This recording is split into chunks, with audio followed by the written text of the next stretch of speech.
हल्का पढ़ लेना और रोज पढ़ते रहना जरूरी है, सिंपल सी बात अब तो है। बुला मुझे बुला क्या हो गया? जब मुझे बुला अरे ये भी सिस्टम करें, थोड़ा सा चीजें बनने दो, तब ये भी सिस्टम करेंगे। इनकी बात तो गड़बड़ हो गई यार, तुम तो हराम की खाने लगोगे, रखे नहीं आप बिल्कुल। चल एक छोटा सा चीज बताते हैं, अगर किसी को याद हो ना, तो मैंने आपको इन्फिनिटिव जो थे वो दो बताए थे। कितने बताए थे? दो। एक बताया था खाली इन्फिनिटिव और एक बताया था बेयर इन्फिनिटिव।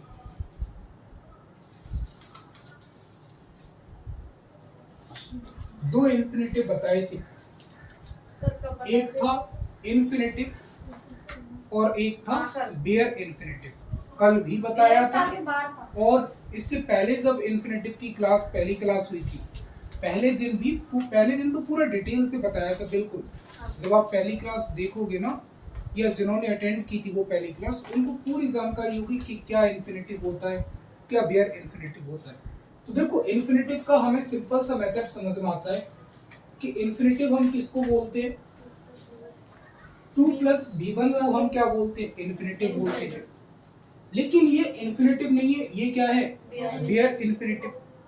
अब बेयर का मतलब क्या होता है, अगर आप खाली बेयर को समझो ना, तो खाली बेयर का मतलब होता है विथ आउट, के बिना। अब के बिना इन्फिनिटिव, इसका मतलब क्या हुआ कि इसमें 2 का यूज नहीं होता। खाली अगर v1 का यूज कहीं पर होता है तो उसे हम क्या बोलते हैं, बेयर इन्फिनिटिव बोलते हैं। मेरी बात समझ में आ रही है? अगर 2 प्लस v1 का यूज करते हैं तो इन्फिनिटिव, और अगर खाली v1 का यूज करते हैं तो उसे हम क्या बोलते हैं, बेयर इन्फिनिटिव बोलते हैं। मेरी बात समझ में आ रही है आपको? चलिए कुछ चीजें लिखो, लिखेंगे फॉलोइंग। बेयर इन्फिनिटिव डार्क है। हाँ, following finite verbs are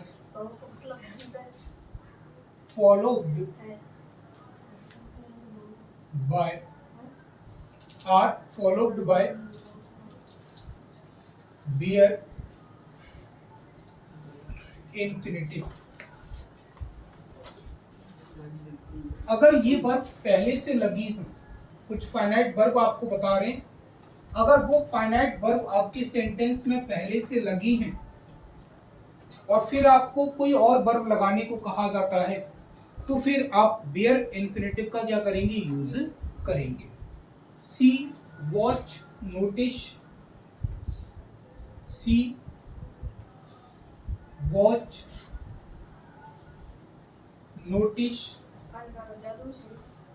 C watch notice, hear help, hear help, make let and bid. अगर ये वाली वर्ब आपको कहीं भी मिलती हैं और फिर इन वर्ब के बाद आपको कोई दोबारा से क्या लगाने को कहे, वर्ब लगाने को कहे, तो हमें बेयर इन्फिनिटिव का क्या करना पड़ता है, यूज करना पड़ता है। बात मेरी बराबर समझ में आ रही है? समझ में आ रही ठीक से? लेकिन ऐसा कंडीशन सिर्फ और सिर्फ कहाँ होगा, अगर ये वाली वर्ब होंगी तो इनके साथ हम किसका यूज करेंगे, v1 का। किसका यूज करेंगे, v1 का। कब, जब टेंस आपका कैसे होगा, एक्टिव वॉइस का होगा। किसका होगा, एक्टिव वॉइस। मतलब जनरली जो हम यूज करते हैं वो कैसे यूज होता है, एक्टिव वॉइस। लेकिन अगर इसी बात को मैं थोड़ा सा क्या कर दूं, घुमा दूं, इसको मैं कहूं, तो फिर बताओ भाई साहब पैसिव वॉइस में क्या होगा। तो अगर यही सारी वर्ब लिखी है, ये वर्ब एक्टिव वॉइस में है, तो इनके साथ क्या लगेगा, खाली V1 लगेगा। और यही वर्ब दी गई हैं, लेकिन ये वर्ब एक्टिव वॉइस में नहीं, किस में दी गई हो, पैसिव वॉइस में दी गई हो, तो फिर बेयर इन्फिनेटिव नहीं, फिर आपको दोबारा से क्या लगाना पड़ेगा, इन्फिनेटिव लगाना पड़ेगा, 2 + V1 का यूज करना पड़ेगा। बात बराबर समझ में आ रही है मेरी। अगर एक्टिव वॉइस की अगर हम बात करते हैं, तो एक्टिव वॉइस में इन वर्ब के बाद हमें बेयर इन्फिनेटिव का यूज करना पड़ता है, लेकिन जब हम पैसिव वॉइस में पहुंच जाते हैं, तो पैसिव वॉइस में इन्हीं वर्ब के साथ हमें किसका यूज करना पड़ता है, 2 + V1 का यूज हमें करना पड़ता है। बात थोड़ी बहुत समझ में आ रही है आपको, नहीं यही बात समझ। अब सबसे जरूरी बात तो ये है कि हमें पहले तो ये पता होना चाहिए कि एक्टिव वॉइस क्या होता है, पैसिव वॉइस क्या होता है। बात मेरी समझ में आ रही है कि नहीं आ रही। सबसे जरूरी बात समझना ये है कि एक्टिव वॉइस क्या होता है, पैसिव वॉइस क्या होता है। अगर आपको एक्टिव वॉइस या पैसिव वॉइस आते होंगे, तो फिर बात ये थोड़ी सी और ज्यादा क्या हो जाएगी, आसान हो जाएगी। थोड़ा सा सिंपल लैंग्वेज में समझो, आखिर पैसिव वॉइस होता क्या है, थोड़ा सा समझ लीजिए, नहीं आता उनके लिए। पैसिव वॉइस होता क्या है, ये कोई वर्ब है, कोई भी क्या है, वर्ब है।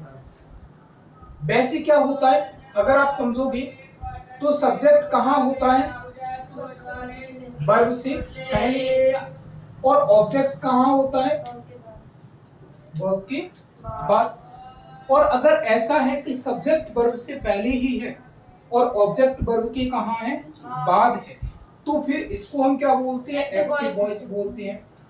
लेकिन अगर ऐसा उल्टा हो जाए कि जो काम को करने वाला है सब्जेक्ट, वो कहाँ पहुंच जाए, ऑब्जेक्ट की जगह, और जिसके लिए काम को किया जा रहा है वो कहाँ आ जाए, सब्जेक्ट की जगह, तो कैसा हो जाएगा। अगर ऑब्जेक्ट को कहाँ लिखा जाता है बेटा, वर्ब से पहले, और सब्जेक्ट को कहाँ लिखा जाता है, वर्ब के बाद, तो फिर इसे हम क्या बोलते हैं, passive voice.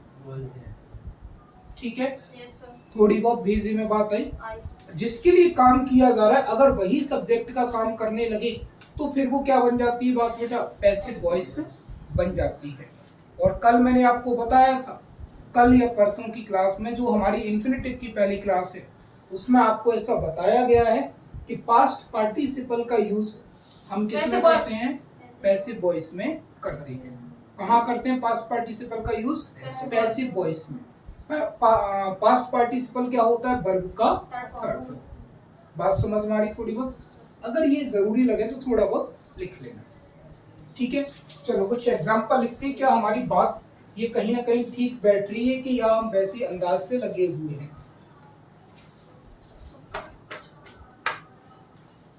Ravi NEET Mohan, भाई साहब थोड़ा सा रुके, हाँ, solve to solve this question.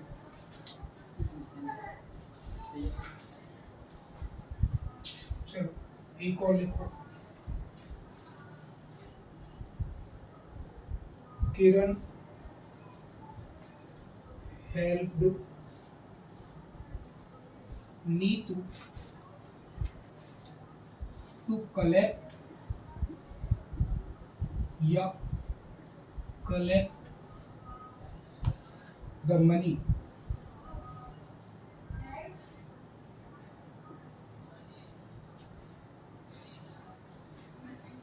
और लिखें I will not let it happen or to happen। बात समझ में आ रही है भाई सब थोड़ी बहुत।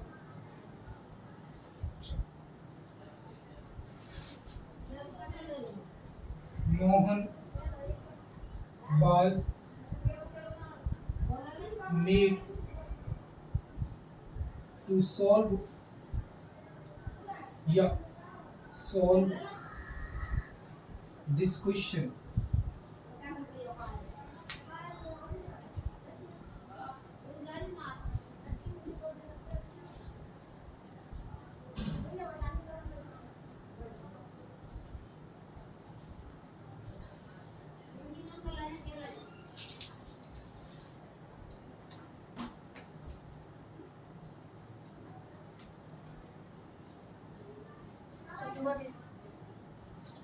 क्या बेटा?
चलो भाई साहब, कुछ ये प्यारे प्यारे से एग्जाम्पल।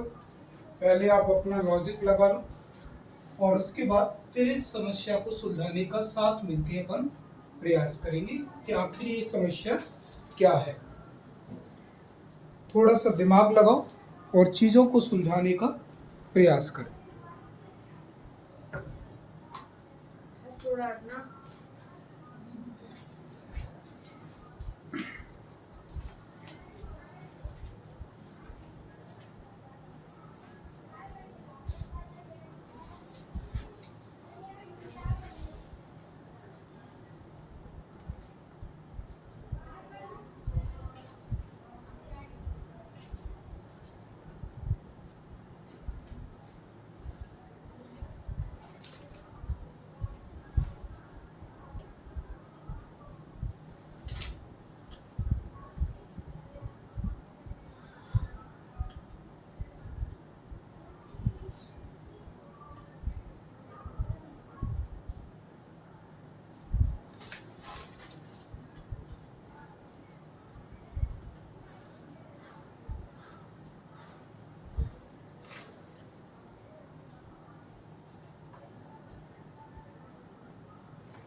लगा ली लॉजिक। सुनो, Mohan sorry Ravi made Mohan solve या to solve this question. Ravi ने मोहन से सॉल्व करवाया इस क्वेश्चन को। तो किसने किससे काम करवाया? रवि ने। किससे करवाया? मोहन से। ये डूअर है ना, मेन सब्जेक्ट ये है। आप इस जगह आप देखो तो इन दोनों में कौन है? रवि। और ये कौन है? ऑब्जेक्ट। सब्जेक्ट सब्जेक्ट की जगह ये किसमें लिखा है? एक्टिव वॉइस में लिखा है। किसमें लिखा है? एक्टिव वॉइस में। एक्टिव वॉइस में मेक वर्ब होने पर पास्ट फॉर्म में इसीलिए क्या लिखा है? मेड लिखा है। एक्टिव वॉइस में मेक वर्ब होने पर हम क्या लगाते हैं, बेयर इंफिनिटिव का यूज करते हैं। तो टू सॉल्व नहीं, टू खाली solve. Ravi made Mohan solve this question. दूसरा समझो तो, Kiran helped Neetu to collect या कलेक्ट द मनी। देखो पहली बात तो एक्टिव वॉइस का टेंस है, किसका टेंस है, एक्टिव वॉइस का, और वर्ब क्या लगी है, हेल्प। हेल्प हमारी इन वर्ब में है, होने पर हम टू के साथ नहीं भाई साहब, ओनली V1 का यूज करते हैं। बात समझ में आ रही है? हाँ। इसके बाद लिखा है I will not let it happen और टू हैपन। देखो पहली बात तो अपर सॉरी एक्टिव वॉइस का सेंटेंस है, वर्ब क्या लगा है, लेट। लेट के साथ टू V1 नहीं, ओनली V1। अब देखो Mohan was made to solve this question या सॉल्व दिस क्वेश्चन, इधर थोड़ा सा बाय क्या लगा है भाई साहब, उधर सब्जेक्ट क्या था, रवि। यहां बेटा रवि और लिखना। अब ये सेंटेंस किसका है बेटा, एक्टिव वॉइस का नहीं है, ये सेंटेंस किसका है, पैसिव वॉइस का। एक और पहचान मैं तुम्हें बता दूं, एक और पहचान बता दूं कैसे करते हैं एक्टिव पैसिव वॉइस की पहचान। अगर बेटा टेंस के अकॉर्डिंग आपकी वर्ब नहीं दी हो तो समझ लेना कि वो सेंटेंस कैसा है, पैसिव वॉइस का है। आपके अकॉर्डिंग, बाज के अकॉर्डिंग क्या लगता है, इजारत सॉरी क्या लगता है, आईएनजी लगता है, पास्ट कंटिन्यूअस का होता है, कंटिन्यूअस में क्या लगता है, आईएनजी लगता है। क्या यहाँ पर आईएनजी है, नहीं है, तो फिर ये टेंस किसका है, पैसिव वॉइस का। किसका टेंस है ये, पैसिव वॉइस का। और पैसिव वॉइस में मेक के साथ हम क्या लगाते हैं, टू प्लस V1, इसीलिए टू सॉल्व होगा, ना कि क्या होगा, सॉल्व। समझ में आया पैसिव वॉइस कैसे पहचानते हैं। कोई भी आपकी हेल्पिंग वर्ब दी है, कोई भी टेंस दिया है, हेल्पिंग वर्ब हम कैसे पहचानते हैं बेटा, हेल्पिंग वर्ब के जरिए। किसके जरिए पहचान करते हैं, हेल्पिंग वर्ब के जरिए। अगर आपका जो मेन वर्ब जो है ना बेटा, हेल्पिंग वर्ब के अकॉर्डिंग नहीं दिया हो, जैसे मान लीजिए इज है, इज आपके अकॉर्डिंग किसकी हेल्पिंग वर्ब होती है, प्रेजेंट कंटिन्यूअस की। अब प्रेजेंट कंटिन्यूअस में वर्ब किस में आना चाहिए, आईएनजी फॉर्म में आना चाहिए, लेकिन मैंने लिखा इज, एक मैंने लिखा इज डूइंग और एक मैंने लिखा इज डन। अब आप मुझे इन दोनों में से ये बताओ कौन सा वाला एक्टिव है, कौन सा वाला पैसिव है, इज डूइंग। देखो इज के अकॉर्डिंग क्या लगता है, आईएनजी लगता है, इधर आईएनजी है, इसीलिए भैया ये क्या है, एक्टिव है। इज है, इज के अकॉर्डिंग आईएनजी लगना चाहिए, आईएनजी नहीं दे रहा, क्या दे रहा है, वर्ब का थर्ड फॉर्म दे रहा है, इसीलिए ये भाई साहब क्या है, बात समझ में आ रही है। अब ये बाज दे रहा है, बाज के अकॉर्डिंग आना तो क्या चाहिए, आईएनजी, लेकिन यहाँ नहीं है, यहाँ क्या दे रहा है, V3 दे रहा है। क्या दे रहा है, मेड V2 भी होता है और मेड V3 भी होता है, तो V3 दे रहा है। अब जब परफेक्ट पैसिव वॉइस में पहुंच गया तो पैसिव वॉइस में क्या लगता है, 2 प्लस V1। बात समझ में आई आपको मेरी। अगला इन्होंने लिखा है एनिक बाज सी। अब देखो बाज दे रहा है, बाज के अकॉर्डिंग होना तो क्या चाहिए, आईएनजी, लेकिन नहीं है, क्या दे रहा है, वर्ब का थर्ड फॉर्म दे रहा है। और जब हेल्पिंग वर्ब के अकॉर्डिंग मेन वर्ब नहीं दिया होता तो उसे हम क्या बोलते हैं, पैसिव वॉइस बोलते हैं। और देखो सी वर्ब इधर लिखा है, ये लिखा है ना, जब सी लिखा है तो उसके अकॉर्डिंग फिर टू रीचेक, ना कि रीचेक। ठीक है। अब देखो ये थोड़ी सी गुगली कल वाली बात है, I know how to help या हेल्प देम। कल मैंने आपको कल की क्लास में बताया कि अगर कोई सेंटेंस है और क्वेश्चन वर्ड लिखा है और उसके बाद अगर सब्जेक्ट नहीं दिया तो फिर आपको क्या लगाना है, 2 प्लस V1। हाउ दे रहा है, हाउ के बाद कोई सब्जेक्ट लिखा है, नहीं लिखा, इसीलिए टू हेल्प, ना कि हेल्प। और जब यही सेम कंडीशन हो आपके साथ लेकिन क्या लिखा हो, सब्जेक्ट और लिखा हो, तो हम खाली किसका यूज करते हैं, V1 का यूज करते हैं। बे टू एग्री, चलो ये अलग रूल आ गया। एग्री इनमें तो नहीं दिया, कहीं भी नहीं दिया इनमें से कहीं, लेकिन एग्री होना क्या होता है, फाइनाइट वर्ब होता है। कैसा वर्ब होता है, फाइनाइट वर्ब। और अगर एक बार कोई फाइनाइट वर्ब लग जाती है तो उसके बाद फिर हमें क्या लगाना पड़ता है, टू प्लस V1। इसीलिए हम यहाँ क्या लगाएंगे, टू कैंसल द। इसके बाद ही वांटेड, ये भी क्या है, finite verb, to do nothing. ठीक है, ठीक है भैया। हाँ, कोई परेशानी नहीं।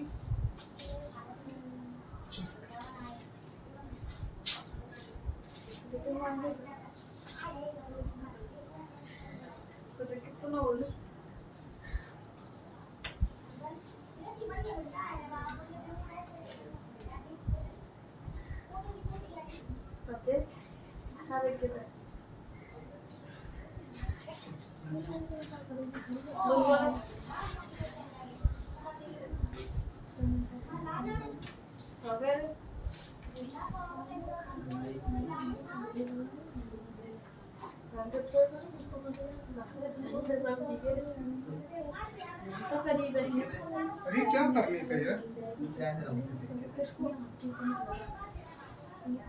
चलो एक लॉजिक और लिखो, फिर कहानी को थोड़ा सा आगे। कोई भी सेंटेंस लिखा है बेटा, ठीक है, और उसी सेंटेंस में आपको एंड का यूज बता रहा हो, आपको एक्सेप्ट दे रहा हो, आपको देन दे रहा हो, आपको बेटा और दिया हो, या आपको क्या दे रहा हो बेटा, बट। इनमें से कोई भी अगर आपको दे रहा है और फिर आपसे वो क्या भरवाने का काम करता है, वर्ब फिल कराने का काम करता है, और स्पेशली दोनों साइड, तो याद रखें कि इन वर्ड से पहले इन्फिनेटिव का यूज होता है, टू प्लस V1 का, और इनके बाद हम बेयर इन्फिनेटिव का यूज करते हैं। इन वर्ड से पहले टू प्लस V1 लगेगा, और इन वर्ड के बाद खाली क्या लगेगा, V1 का यूज होगा। बात ठीक समझ में आई। अगर ये वर्ड किसी सेंटेंस के मिडिल में लिखी होती है, और अगर इन वर्ड से पहले लगाने की बात करें तो टू प्लस V1 लगाने का, और इनके बाद लगाने की बात करें तो फिर किसका लगाने का, आपको V1 का यूज करने का। बात समझ में आ रही मेरी बात, चलो लिखो फटाफट से कुछ एग्जांपल लिखो।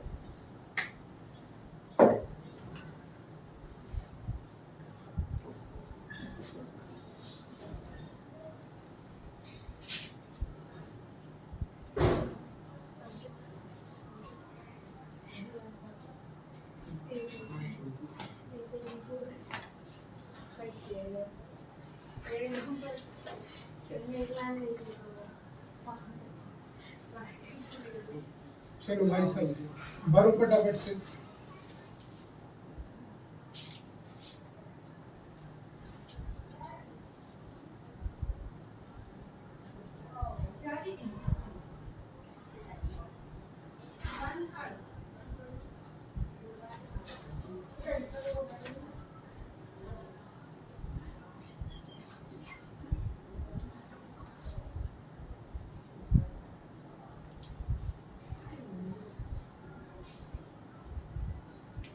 तो सर पहले वाले में बोलना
सर बस तो फाइनाइट वर्ब है ही नहीं है, वो स्टेशन मैंने कब कहा? कौन कहता है इस फाइनाइट वर्ब नहीं है? कुछ नहीं सर, स्टे।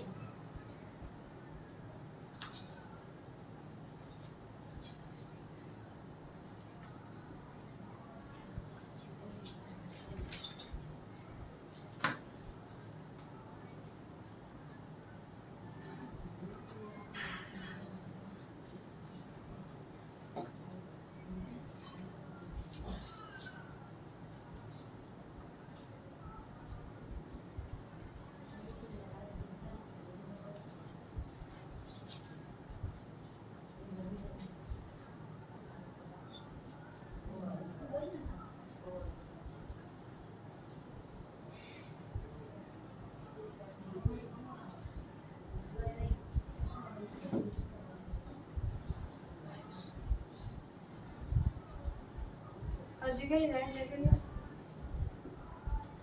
कौन सा वाला? पूरा पूरा ये आपको वर्ब लगाना है, टू स्विम लगाएं या स्विम लगाएं, is a good exercise.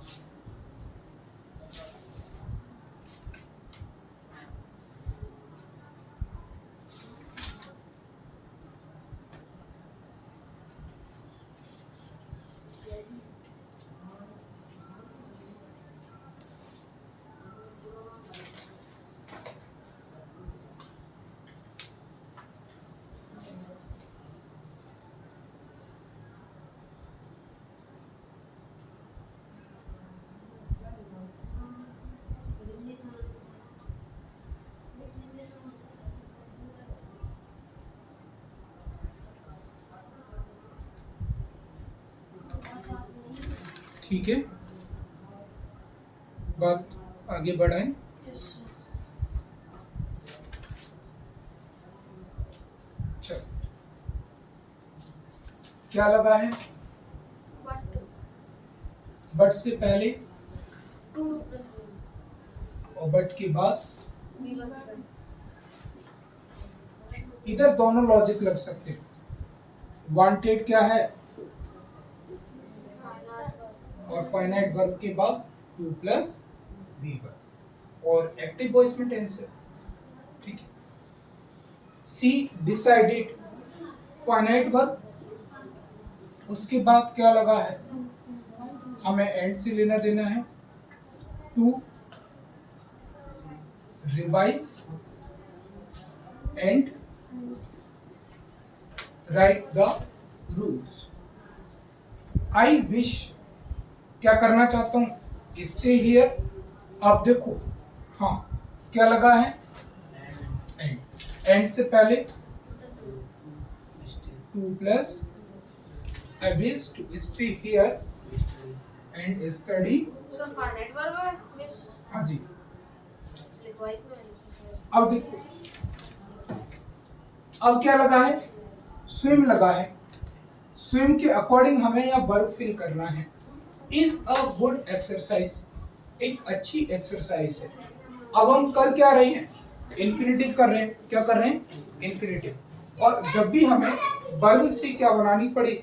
Noun बनानी पड़े। क्या बनानी पड़े? वर्ब से जब भी हम क्या बनाते हैं? नाउन बनाते हैं, तो दो तरीके होते हैं, तीन बता रहा हूं मैं तुम्हें। अगर V1 के साथ ING जोड़ दो तो वर्ब आपकी क्या बन जाएगी? नाउन। अगर V1 से पहले क्या लगा दो? टू लगा दो और यूज सब्जेक्ट की तरह हो या किसकी तरह हो? ऑब्जेक्ट की तरह, तो ये क्या बन जाएगा? नाउन बन जाएगा। क्या बन जाएगा? नाउन। और फिर मैं कहूं कि अगर V1 से पहले एन दा का अगर आपने यूज कर दिया तब भी वो क्या बन जाएगी? नाउन। तीनों बता देता हूं मैं कैसे, समझो। मैंने कहा swimming is a good exercise. Swim भैया क्या होती है? वर्ब होती है, और वर्ब के साथ क्या लग गया? आईएनजी। इज क्या होती है? हेल्पिंग वर्ब या मेन वर्ब होती है, और जो मेन वर्ब से पहले आता है वो क्या होता है? सब्जेक्ट। और सब्जेक्ट का काम सिर्फ दो ही चीजें कर सकती है, ऐसी ताकत सिर्फ दो ही लोगों के पास होती है जो सब्जेक्ट या ऑब्जेक्ट का काम कर सकती है, नाउन या फिर प्रोनाउन। अब स्विमिंग कोई प्रोनाउन तो होता नहीं है, क्योंकि प्रोनाउन तो 7 होते हैं, उनमें से तो ये कोई है ही नहीं, और नहीं है तो फिर ये क्या होती है? नाउन होती है। और बताया भी है कि V1 के साथ ING का यूज करते हैं तो वो किसकी तरह बिहेव कर सकता है? नाउन की तरह बिहेव कर सकता है, उसके पास इतनी पावर होती है। फिर मैं कहूंगा आपसे, to swim is a good exercise. मैंने कहा, क्या कहा कि तैराकी करना क्या है? एक अच्छी एक्सरसाइज है। वर्ब से पहले लगा है, सब्जेक्ट का काम कर रहे हैं, और सब्जेक्ट का काम सिर्फ कौन कर सकता है? नाउन और प्रोनाउन। 2+V1 की फॉर्म में लिखा है, इसीलिए ये भी नाउन की तरह बिहेव कर सकता है। और क्या होता है? मैं डोंट टेल ए लाई। लाई का मतलब क्या होता है? झूठ बोलना। क्या होती है? बेसिकली ये वर्ब होती है, लेकिन मैं आपसे कह रहा हूं झूठ मत बोलो। आपने पूछा क्या मत बोलो? झूठ मत बोलो। और ऑब्जेक्ट का आंसर हमें किससे मिलता है? या तो वर्ड से या whom से। तो हमें आंसर किससे मिला? वर्ड से। आपने पूछा क्या मत बोलो, तो आंसर आपको क्या मिलेगा? झूठ मत बोल। बुद्धि में नहीं आ रहा क्या तेरी में? कितनी बार समझाऊं कि क्या मत बोल? झूठ मत बोल। हर बार आंसर आपको क्या मिलेगा? झूठ मत बोल। और झूठ को क्या बोलते हैं? तो यहाँ क्या लगा है? V1 से पहले क्या लगा है? ए। यहाँ क्या लगा है? 2+V1। और यहाँ क्या लगा है? V1 के साथ ING। तीनों के तीनों आपके पास क्या रखे? एग्जाम्पल रखे हैं। अब मैं कहूं swim is a good exercise, हम तो इंफिनिटिव की बात कर रहे हैं, और इंफिनिटिव में क्या लिखते हैं? To swim is a good exercise. अब मुझे बताओ, टू स्टे या stay here is risky. Stay here is risky या to stay here is risky? यहाँ ठहराव करना या ठहरना क्या है? जोखिम भरा है। अब देखो, पहली बात तो ये तो क्या हो गया? एडवर्ब हो गया। आपने पूछा कहाँ ठहरना रिस्की है, तो यहाँ, तो इससे वेयर का आंसर मिला, तो ये तो क्या हो गया? एडवर्ब हो गया। क्या हो गया? एडवर्ब। अब काम क्या करना है भैया? रिस्की कब होगी चीज? यहाँ ठहरना। तुमने पूछा रिस्की क्या है? रिस्की क्या है भैया? ठहरना। क्या करना? ठहरना ही क्या है? रिस्की करना है।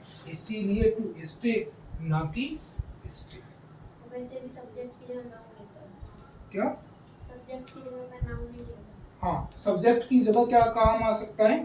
नाउन आ सकता। खाली स्टे नाउन नहीं होता। अगर वर्ब से नाउन आपको बनाना है तो ये 3 तरीके आपके पास ऑलरेडी हम सब क्या कर चुके हैं? डिस्कस कर चुके हैं। ठीक है, तो जिन्होंने नहीं देखी भाई साहब क्लास देख लेना, कुछ नहीं बिगड़ता।